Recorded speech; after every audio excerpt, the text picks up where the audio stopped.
오늘 하나님께서 우리에게 주시는 말씀은 누가복음 18장 18절에서 30절까지의 말씀입니다.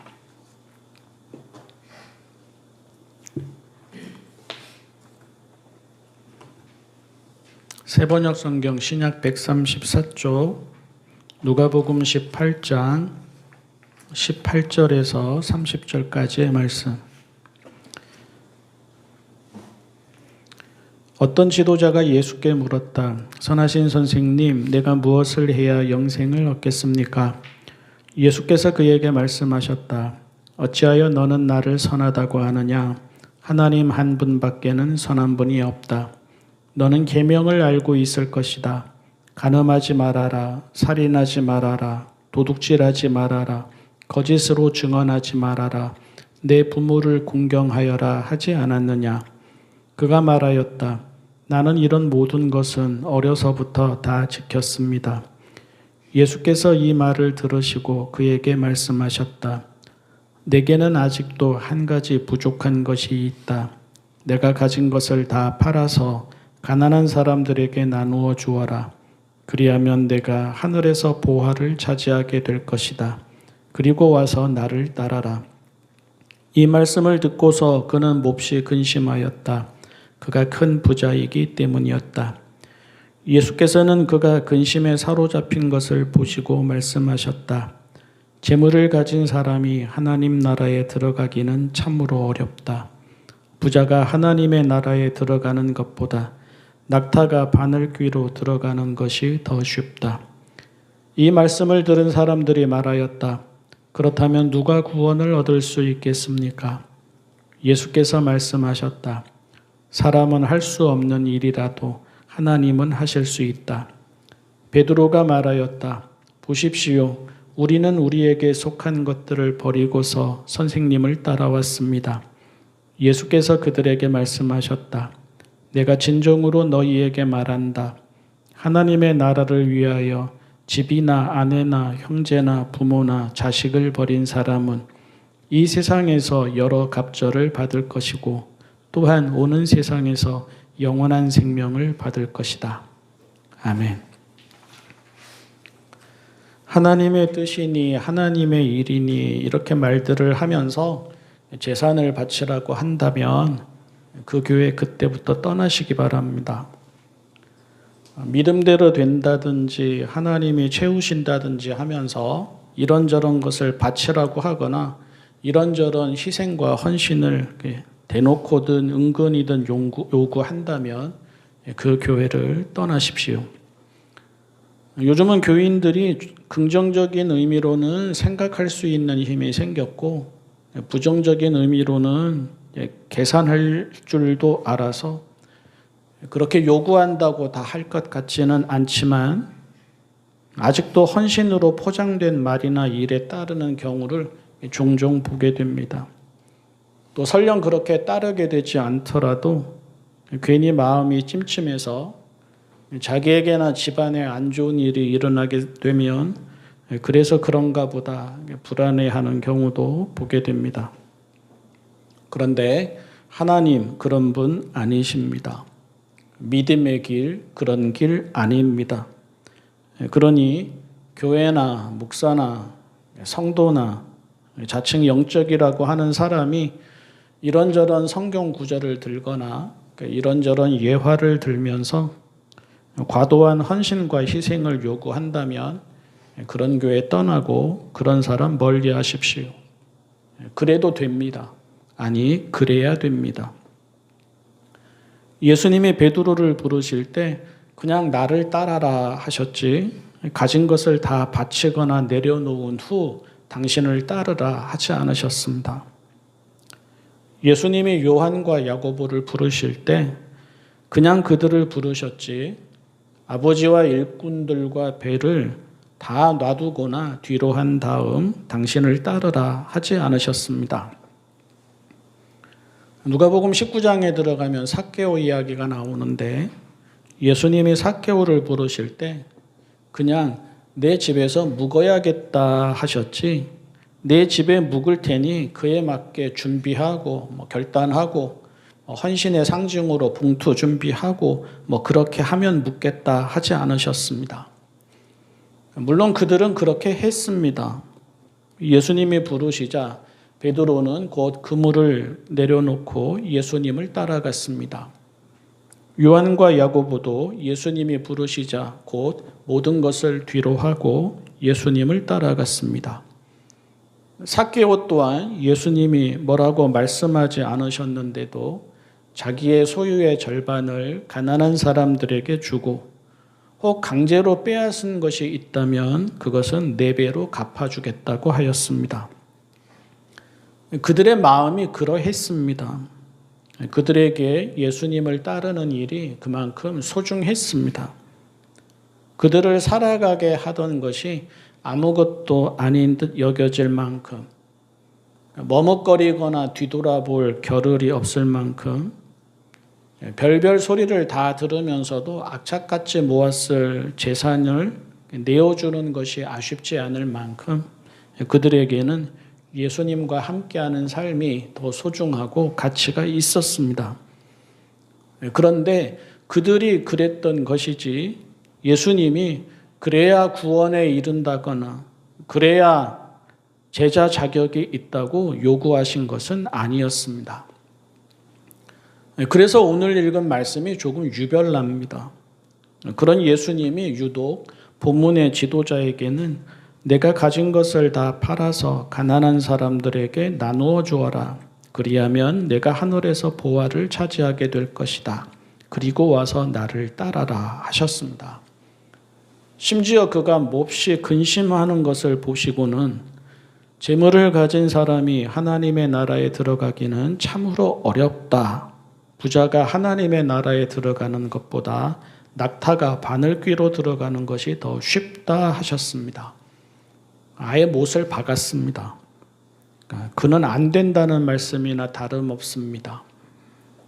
재산이 많다고 아까워하는 저런 자세와 저런 태도를 가지고는 영생의 기쁨과 평화를 누리지 못할 것이고 하나님과의 관계에서도 실패할 것이다 라는 말씀입니다. 그래도 예수님께 배우고자 찾아온 사람 아닙니까? 심지어 오랫동안 예수님 곁에서 보고 들으며 함께 해온 훈련된 제자 이런 사람이 아니라 갈급함이 있어서 나름대로는 배우고 싶은 것이 있어서 예수님께 나온 한 개인이지 않습니까? 아무리 봐도 그런 사람에게 하신 말씀으로는 예수님의 말씀이 지나쳐 보이고 가혹해 보입니다. 이미 제자가 된 사람들에게는 예수님이 그런 식으로 말씀하실 때가 있었습니다. 특히 예루살렘으로 가시면서 제자의 길이 당신을 따르는 십자가의 길임을 가르치실 때에는 그렇게 말씀하셨습니다. 자기를 부인하라고, 자기 십자가를 지라고, 아버지나 어머니나 아내나 자식이나 형제나 자매나 심지어 자기 목숨까지도 미워하지 않으면 당신의 제자가 될 수 없다고. 누구든지 나와 복음을 위하여 제 목숨을 잃는 사람은 구할 것이라고. 본문에서도 그런 대화가 이어지지 않습니까? 베드로가 우리가 우리에게 속한 것들을 버리고서 선생님을 따라왔습니다 하자 예수님은 하나님의 나라를 위하여 집이나 아내나 형제나 부모나 자식을 버린 사람은 이 세상에서 여러 갑절을 받을 것이고 또한 오는 세상에서 영원한 생명을 받을 것이라고 하셨습니다. 예수님의 말씀이라면서 뭔가를 바치라고 하는 교회나 목사가 전가의 보도처럼 끌어들이는 구절이기도 하고요. 하나님께 뭔가를 바쳐서 더 큰 것을 얻고자 하는 흥정 아닌 흥정을 하거나 고민을 하는 교인들이 강박처럼 받아들이는 구절이기도 합니다. 그런데 잘 보십시오. 이 말씀 또한 이미 당신을 따르는 자들에게 하시는 위로와 격려의 말씀이지 구원과 영생의 조건이나 자격에 대한 말씀이 아니고 또 당신을 따르기 위해 선행해야 하는 의무나 책임에 대한 말씀도 아니었습니다. 생각해 보면 여성 제자를 대표하는 마르다와 마리아에게도 그렇게 말씀하신 적이 없었습니다. 부자라서 그렇게 말씀하셨을까? 부자이면서도 예수님의 친구인 나사로에게도 그렇게 말씀하신 적이 없었습니다.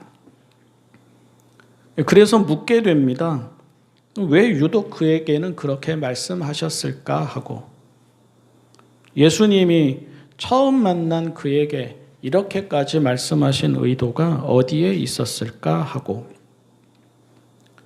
병행 본문을 보면, 그러니까 공간복음서 마가복음과 마태복음을 보면, 마가복음은 이 사람을 부유한 사람이라고 했고 마태복음은 부유한 청년이라고 했는데요, 누가복음은 부유한 지도자라고 하였습니다.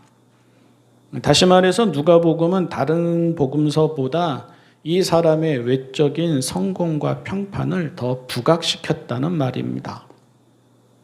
이 사람은 어디를 보나 흠잡을 게 없어 보이는 사람이었습니다. 사회적으로나 경제적으로 인정받는 사람이었고요, 종교적으로도 어려서부터 꾸준히 계명을 지키며 살아온 모범적인 사람이었습니다. 그리고 공부를 잘했다거나 능력이 많았다고 표현하지 않고 계명을 지키면서 살아왔다라는 말은 그가 그렇게 해서 이룬 지위와 권력을 남용하지도 않았고 또 불의하고 부정하게 재산을 축적하지도 않았다는 말이 됩니다. 교회에서라면 젊은이들의 롤 모델이 될 만한 사람이었고 목사나 교인들에게 권위 있고 성실한 사람으로 존경받을 만한 사람이었습니다. 그리고 그래서 그의 문제는 그가 바르지 않았다거나 그가 진실하지 않았다는 것, 이런 데에 있는 것도 아니고 그의 소유, 그의 행위, 그의 성취, 그의 열심, 그의 종교, 이런 것들에 있지 않습니다. 그의 문제가 무엇이냐? 그의 문제는 일단 여기서부터 시작이 되는데, 다 이룬 것처럼 보이는 그인데도 그의 마음에 채워지지 않는 갈증이 있었다는 것입니다. 사람들 보기에는 하나님 주신 복을 엄청 많이 받아서 아무런 아쉬움이 없을 것 같은데, 정작 그에게는 영생, 다시 말해서 하나님과의 깊은 삶에 대한 목마름이 해결되지 않고 있었다는 것입니다. 영혼에 기쁨이 없고 하나님과의 관계에 자신이 없고 아직도 뭔가 모자라서 더 채워야 할 것 같은 불안함이 있더라는 것입니다. 오늘 많은 종교인들이 그런 것처럼 말입니다. 그리고 오늘 우리가 그런 것처럼 말입니다. 게다가 더욱 본질적인 문제가 있었는데 그것은 그가 그 갈증을 풀어나가는 방식에 있었습니다. 그는 하나씩 더 채워가면 되는 줄 알았습니다. 경제적인 욕구가 해결이 되면 사회적인 욕구를 해결하고, 사회적인 욕구가 해결이 되면 문화적인 욕구를 해결하고, 문화적인 욕구가 해결이 되면 종교적인 욕구를 해결하면 되는 줄 알았습니다. 예수님께 나온 것도 자기 삶에 아직도 뭔가 모자라니 이젠 뭘 하나 더 풀면 될까? 이젠 뭘 하나를 더 보태면 될까? 이제는 무엇 하나를 더 해결하면 될까 하는 마음에서였습니다. 예수님은 그것을 아셨습니다. 그래서 예수님은 그가 처음부터 다시 원점에서 시작하기를 바라셨습니다. 그에게 한 가지 부족한 것이 있다고 하셨습니다. 그런데 오해하지 말아야 합니다. 예수님이 추가해야 할 하나의 옵션이나 하나의 조건을 말씀하시는 것이 아니랍니다. 예를 들어서 가난한 자들을 향한 자선이 모자랐다거나 재산을 좀 더 내어놓아야 한다거나 사회에 환원해야 한다거나 회당을 위해서 더 많은 기부를 해야 한다거나 아니면 종교적인 일에 더 열심을 내어서 기도 시간을 늘리든 봉사 시간을 늘리든 예배 시간을 늘리든 무언가를 하나 해야 한다는 뜻이 아닙니다. 그가 뭔가 부족한 것이 있다는 식으로 생각하니까 예수님은 그가 생각하는 식으로 말씀을 건네신 것입니다. 그래서 예수님이 말씀하시는 부족한 것은 덧붙여야 하는 한 가지가 아닙니다. 뭔가를 더 채우려고 하는 그에게 예수님은 거꾸로 소유로 상징되는 그의 마음과 삶 전체를 내려놓으라고 하신 것입니다. 아마 소유보다 지위의 미련이 더 컸다면 지위를 내려놓으라고 하셨을 것입니다. 지위보다 사회적 명망이나 평판의 미련이 더 컸다면 그 명망과 평판을 내려놓으라고 하셨을 것입니다. 그를 그 되게 하는 줄 알았던 것들, 그가 그나마 의지하면서 풀고 해결하면서 하나씩 쌓아왔던 그것들을 내려놓으라고 하셨을 것입니다. 그리고 그렇게 내려놓으라고 하신 뜻은 눈과 마음을 먼저 하나님께 두게 하기 위해서였습니다. 하나를 추가하라는 말이 아니라 아예 거듭나라는 뜻이었습니다. 이것저것에 뭔가를 더 보태려 하지 말고 하나님을 삶의 뿌리와 샘으로 삼으라는 뜻이었습니다. 같은 일을 하고 같은 자리에 있어도 보고 듣는 눈과 귀와 마음과 기준이 하나님과의 관계에 있게 하라는 뜻이었습니다. 그림을 그리는 거라고 치면 색깔이 있는 크레파스를 하나를 더 찾아서 더 채우면 그림이 풍성해지겠다가 아니라 도화지를 바꾸고 바탕을 바꾸고 보는 눈을 바꾸라는 뜻이었습니다. 그에게 부족한 것은 추가될 성질의 것이 아니라 하나님을 향한 온전한 마음이었습니다. 하나님으로 충만하고자 하는 마음과 하나님이면 충분하다는 마음. 시편에서 다윗의 노래에서 볼 수 있는 주님은 나의 목자이시니 내게는 아쉬움이 없습니다 하는 이 마음과 또한 주님이 내 마음에 두신 기쁨은 곡식과 새 포도주가 풍성할 때보다 더 큽니다 하는 마음, 이 마음이었습니다. 그도 우리도 영생을 누리는 삶을 살겠다고 재산을 바치지 않아도 됩니다. 직업을 바꾸지 않아도 됩니다. 교회에 더 나오지 않아도 됩니다. 교회의 일 더 많이 하지 않아도 됩니다. 하나님이 허락하신 일상은 그 자체로 소중한 선물이고 은총입니다. 다만 그도 우리도 마음을 재산도 직업도 교회의 일도 아닌 하나님께 먼저 두어야 합니다. 그가 보여주는 것은 하나입니다. 우리가 그를 보면서 깨달아야 하는 것도 하나입니다. 뭔가를 붙이면서 뭔가를 더 붙이면 영생에 이르겠지 하는 삶, 그런 삶은 없습니다. 예수님이 말씀하시는 것도 하나입니다. 우리가 예수님의 말씀에서 배우고 마음에 새겨야 하는 것도 하나입니다. 하나님을 알므로 충분한 삶, 그래서 세상도 나도 달리 보이는 삶, 그런 삶이 영생에 이르는 삶입니다. 이것이 하나님이 우리를 초대하시는 이유이고 이것이 오늘도 우리가 예수님을 찾아 또 예수님 곁에 있고자 하는 이유이고 이것이 오늘도 우리의 신앙생활을 통해서 좀 더 깊이 좀 더 넓게 알아가고자 하는 지혜입니다. 기도하겠습니다. 사랑의 하나님, 저희가 영적인 존재임을 잊지 않게 하여 주십시오. 하나님과의 친밀함이 생명과 삶의 뿌리이고 샘임을 잊지 않게 하여 주십시오. 이런저런 것을 더한다고 영혼의 평화를 얻는 것이 아니라 하나님을 향한 온전한 마음으로 살아갈 때 영혼의 평화를 얻음을 잊지 않게 하여 주십시오. 하나님만으로 충분한 인생이 되게 하여 주십시오.